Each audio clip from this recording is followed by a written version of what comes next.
Lo primero que quiero que observen es que en general las infografías tienen un sentido de unidad. Muchos de los pósteres que han hecho ustedes son un embaldosado de imágenes o estampitas que están puestas en diferentes lugares. En general, las infografías que yo les voy a mostrar tienen un sentido de unidad. Hay una diagramación, hay un tratamiento que hace que toda la lámina sea un solo elemento. Figura principal y después elementos menores. En este caso se busca un fondo claro y a las imágenes se las separa un poco del borde para que sea el blanco y el orden que hay dentro de las imágenes lo que organice la lámina. En otros casos se opta por un fondo oscuro. Se puede trabajar también con el inverso, ¿no? Si yo encabezo la infografía con un elemento que va de punta a punta, esto ya me está dando la imagen y la escala de la lámina. Y lo que está acá abajo, a pesar de que sea un embaldosado, tiene cierto nivel de unidad. Vean cómo maneja la unidad con el color también. No es simplemente que ustedes van a poner imágenes de cualquier color mezclado con cualquiera. Hay veces que uno necesita trabajar con ciertas gamas, hay veces que uno necesita trabajar con colores complementarios. Cuando uno tiene un render es un poco difícil, pero también dentro de la imagen ya van a ver que hay la opción de controlar la tonalidad, el punto del color blanco, con lo cual yo puedo hacer que dos imágenes que quizás sean muy contrastantes por sus colores, tengan un cierto grado de familiaridad o de compatibilidad. Bueno, no te enojes.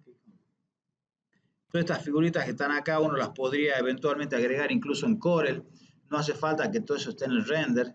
Puedo agregar elementos también en la edición de imagen, en Photopaint o eventualmente en Corel.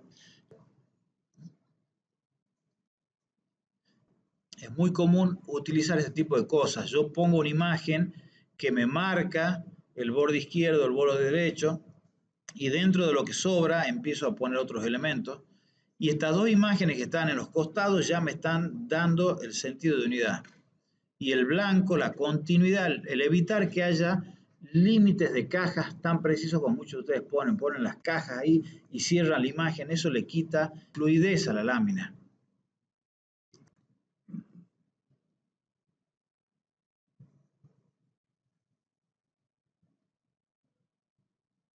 En este caso se utiliza un render nocturno, en el siguiente está el render diurno.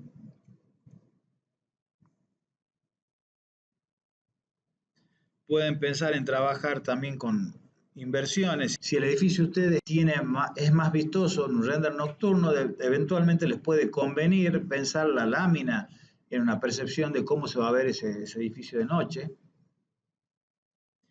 Fíjense cómo se trabaja acá abajo con los cortes. Se utiliza el macizo, digamos, el corte justamente para dar el borde inferior de la lámina. Esto se utiliza mucho. El rótulo no tiene por qué ser tan estructurado, pero aún incluso dentro de un elemento así, buscando un rótulo minimalista que flota sobre la lámina, es una forma de darle un poco de fluidez al diseño.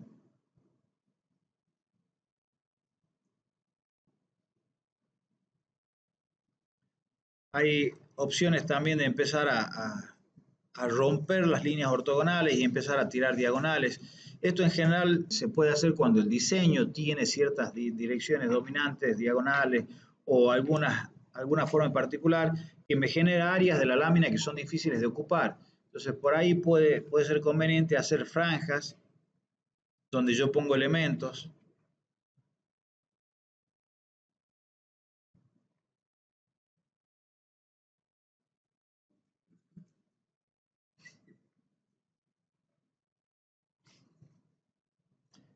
Es importante que el render principal sea un render muy bueno, porque la calidad de la infografía está en relación directa a la calidad del render.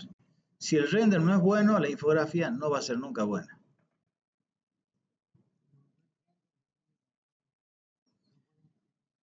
En algunos casos, incluso trabajar en escala de grises puede resultar interesante, ¿no? Le da otro tipo de expresión, otra fuerza a la idea. Cuando hay formas, hay veces que ustedes tienen formas muy torsionadas, medio tortuosas, en vez de ponerle color, trabajarle en blanco y negro, potencia la idea morfológica y le quita ese tono así de irrealismo que tienen algunas oportunidades cuando no saben aplicar bien los materiales o los colores, ¿no?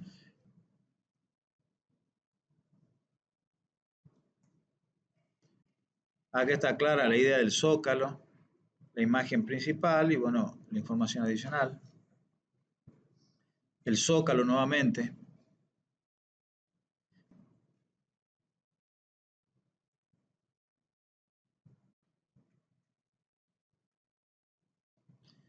Si tienen algún sector del edificio que tiene alguna gracia o algún interés particular, le pueden hacer un render focalizado en el basamento, en un patio interior o en el coronamiento.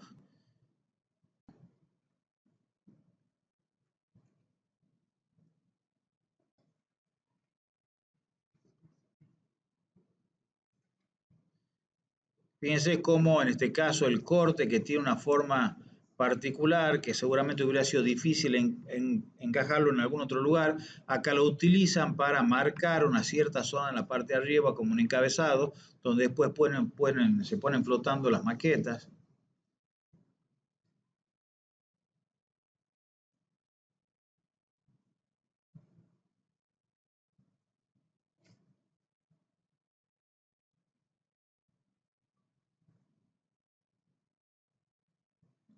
Esta es una idea interesante, poner el edificio y dar la imagen de cómo quedaría el edificio en un contexto urbano, ¿no?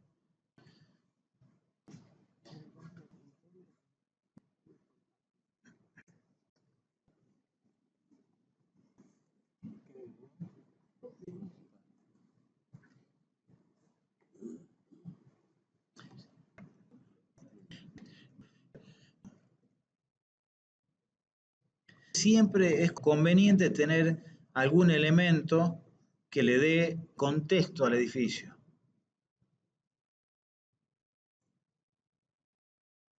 Acá, fíjense, tiene un acercamiento a una zona que puede ser importante.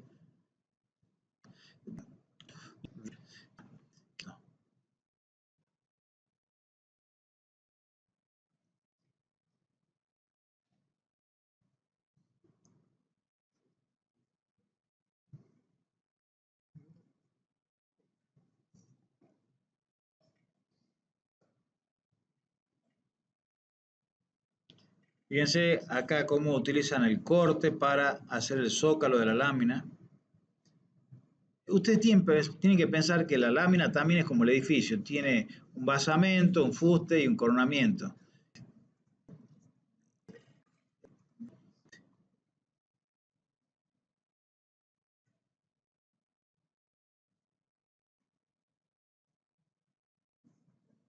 Acá nuevamente la idea de una diagonal.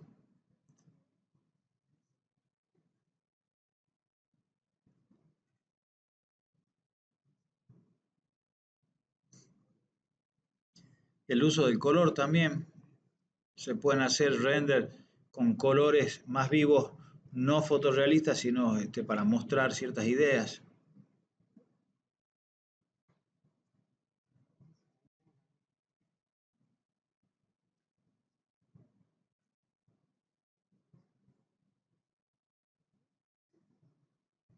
Algunas veces cuando uno tiene elementos medio dispares puede darle una cierta unidad agregándole algún elemento gráfico a la lámina, alguna franja o alguna forma que cruce la lámina, ayuda a integrar.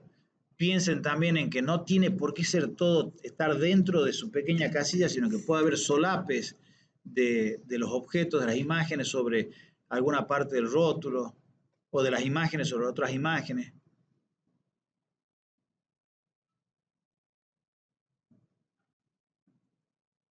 Estos son algunos trabajos del año pasado. Estaban muy orientados por un ejemplo que dimos en clase, entonces son todos parecidos.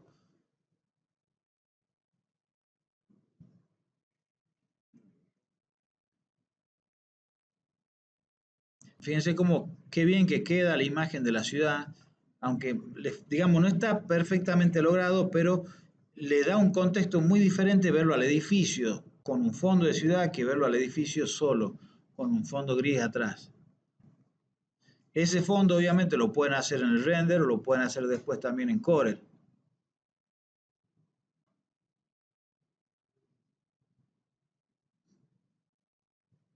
Ahora, si ustedes dejan la volumetría así pura, se nota mucho la diferencia.